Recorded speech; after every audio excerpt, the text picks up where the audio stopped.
Les Nations Unies reconnaissent la victoire de Ouattara, la CEDEAO, l'Union africaine... Ce n'est pas les Nations Unies qui élisent les présidents en Afrique. Non, ce n'est pas l'Union africaine qui choisit les présidents à la place des peuples de Côte d'Ivoire.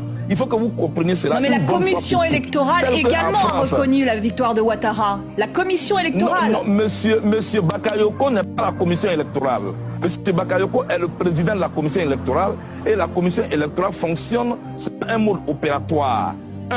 Les résultats doivent être prononcés au siège de la commission électorale et en 72 heures après les élections.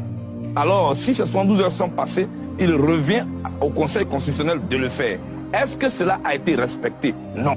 Pourquoi vous voulez nous mettre en dehors des règles, vous mettre dans une précipitation où on parle de la communauté internationale, de l'ONU, de l'Union africaine? Non, non et non, madame. Les mêmes règles, la même loi qui a permis à M. Ouattara d'être président, et la même loi qui a permis à M. Ouattara d'aller au second tour, c'était la loi du Conseil constitutionnel.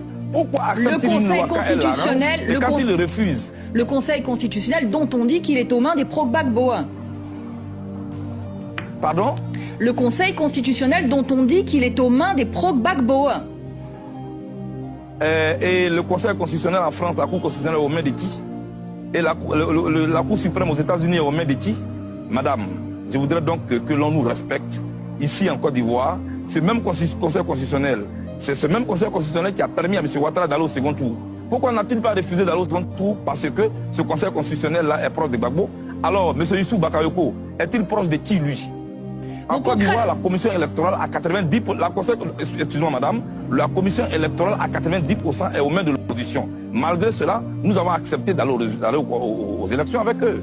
Alors, chaque militant, chaque responsable en Côte d'Ivoire est au moins proche d'un leader politique. Mais cela dit, quand nous parlons de la République, on ne parle plus de proches de qui que ce soit.